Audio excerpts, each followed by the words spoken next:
Assalamualaikum warahmatullahi wabarakatuh. Alhamdulillahirabbil alamin. Wassalatu wassalamu ala asrofil anbiya wal mursalin wa ala alihi wa sahbihi mujahidina tahirin. Subhanaka la ilma lana illa ma 'allamtana innaka antal alimul hakim. Faya rabbi shrah li sadri wa yassir li amri wahlul 'uqdatam min lisani yafqahu qawli. Amin amin ya rabbal alamin. Ikhwani, sahabat dakwah yang dirahmati Allah Subhanahu wa taala. Nabi sallallahu alaihi wasallam bersabda, "Innallaha yabsutu yadahu fil lail liyatubu musii'an nahar.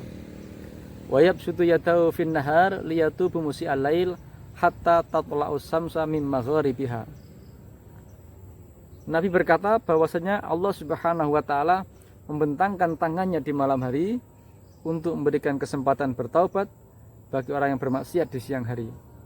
Begitu pula Allah membentangkan tangannya di siang hari memberikan kesempatan bertaubat bagi orang yang bermaksiat di malam hari, hatta tatla'us samsa min magharibiha, sampai terbitnya matahari dari arah tenggelamnya atau terbitnya matahari dari barat. Maknanya Allah membentangkan tangannya adalah Allah membentangkan rahmat ampunannya di malam hari untuk memberikan kesempatan taubat bagi orang-orang yang bermaksiat di siang hari. Begitu pula Allah membentangkan rahmat ampunannya di siang hari untuk membersihkan, untuk memberikan kesempatan bertaubat bagi orang-orang yang bermaksiat di malam hari. Tentu sampai matahari terbit dari barat, itu pintu taubat ditutup oleh Allah Subhanahu wa taala. Maknanya apa, ikhwan yang dirahmati Allah? Rahmatnya Allah yang berupa ampunan ini sangat-sangat luas. Maka sangat beruntung bagi orang-orang yang mau bertaubat kepadanya dan taubatnya diterima oleh Allah Subhanahu wa taala. Sehingga ada banyak cerita atau riwayat betapa indahnya dan nikmatnya bagi orang-orang yang bertaubat dan taubatnya diterima oleh Allah Subhanahu wa taala. Bagaimana yang Al-Fakir kumpulkan di dalam buku Setitik Cahaya Terang ini, ada beberapa riwayat atau ada beberapa kisah dari orang-orang baik di zaman dahulu sebelum Nabi Muhammad SAW atau taubatnya para sahabat atau orang-orang hidup di zaman Nabi Muhammad SAW. Di antaranya adalah yang disampaikan oleh Imam Abu Lais Nasir bin Ibrahim As-Samarqandi yang mendapat sanad dari Az-Zuhri, bahwasanya suatu hari sahabat Umar bin Khattab masuk ke rumah Rasulullah SAW dengan menangis. Kemudian Nabi bertanya, "Ya Umar, kenapa engkau menangis?" Maka Umar menjawab, "Ya Rasulullah, di depan pintu ada seorang pemuda yang tangisannya sangat memilukan dan membakar hatiku ya Rasulullah. Aku tidak tega karena tangisannya." Maka Rasul menyuruh Umar untuk memanggil pemuda tersebut dan disuruh masuk. Maka ketika pemuda sudah masuk ditanya, "Wahai pemuda, kenapa engkau menangis dengan tangisan yang sangat memilukan tersebut?" Maka pemuda yang menjawab, "Ya Rasulullah, aku telah melakukan dosa besar dan aku takut akan siksaannya Allah Subhanahu wa taala yang sangat dahsyat itu." Maka Rasul bertanya, "Apakah engkau menyekutukan Allah atau berbuat syirik?"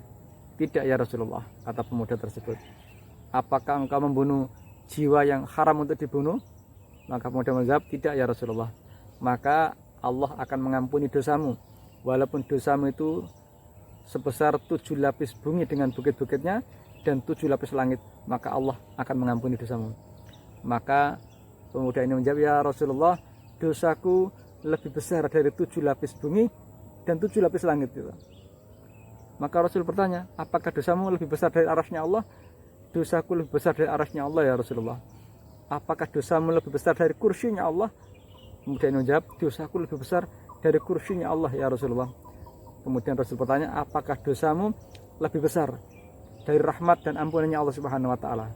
Maka pemuda ini menjawab, Ya Rasulullah, rahmat dan ampunannya Allah lebih besar dari dosa-dosaku." Maka Rasul mengatakan, "Katakan wahai pemuda, apa dosamu?" "Aku malu kepadamu ya Rasulullah, aku tidak berani menyampaikan." "Katakanlah pemuda, apa dosamu sehingga engkau sampai menangis dengan tangisan yang memilukan tersebut?" Maka pemuda ini bercerita, "Ya Rasulullah, aku ini menjadi tukang penggali kubur selama 7 tahun. Suatu ketika aku menggali kuburan dari sahabat Ansor, itu dari sahibah, itu sahabat wanita Ansor, dari gadis dari kaum Ansor. Ada gadis kaum Ansor meninggal, kemudian orang ini membuatkan liang lahatnya.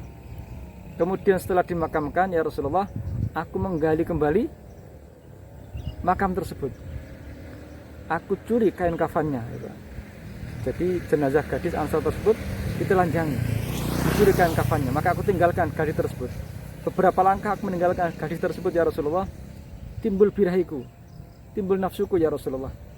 Kemudian aku balik mendatangi gadis yang telah jadi mayit itu, dan aku menggaulinya, aku menyetubuhinya, ya Rasulullah, sehingga aku puas. Maka aku tinggalkan jenazah itu. Baru dapat beberapa langkah, ya Rasulullah, gadis itu dengan kuasa Allah bangkit dan berkata, wahai pemuda, celakalah engkau, di mana nanti di hadapan Allah orang yang kau zalimi akan menuntut keadilan atas kezaliman yang engkau lakukan. Engkau telah menjadikan aku telanjang menghadap kepada Tuhanku dan menjadikan aku berjanabat atau junub menghadap kepada Tuhanku, maka celakalah engkau pemuda. Maka Rasulullah SAW mendengar cerita ini seolah terdorong dari belakang, sangat marah Rasulullah itu. Celaka kayak fasik gitu, celaka engkau pemuda, maka pergilah, keluarlah dari rumahku. Maka pemuda ini keluar dari rumah Rasulullah SAW.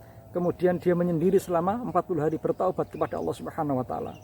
Ketika malam yang 40, pemuda ini berkata, ya Allah, jika engkau mengampuni dosaku, jika engkau menerima taubatku, ya Rasul, ya Allah, maka kabarkan kepada Nabi Muhammad SAW dan para sahabatnya, ya Allah, bahwa engkau telah mengampuni dosaku.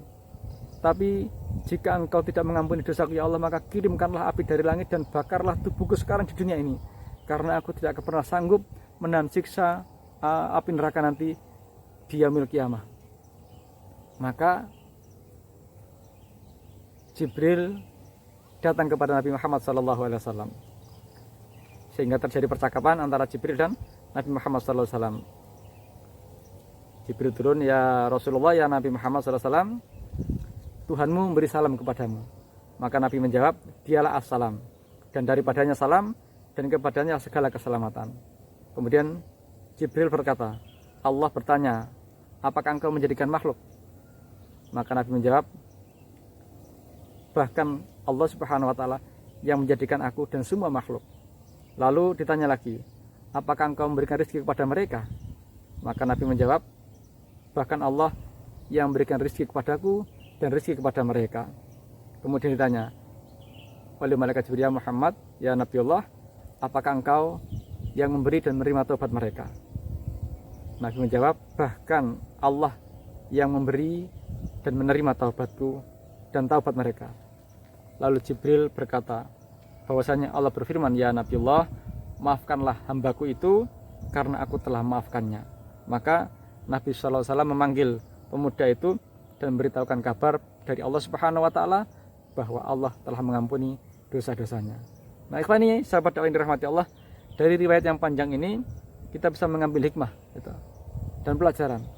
Orang yang dalam pandangan Nabi Muhammad SAW saja disebut sebagai orang yang celaka karena kemaksiatan yang luar biasa dan melampaui batas dan tidak bisa masuk di logika manusia. Dia berzina dengan mayat yang sudah dikubur dan menjadikan dia telanjang di hadapan Allah Subhanahu Wa Taala, sehingga nalar logika apapun tidak bisa menerima. Sampai Rasul marah dengan marah yang sangat luar biasa.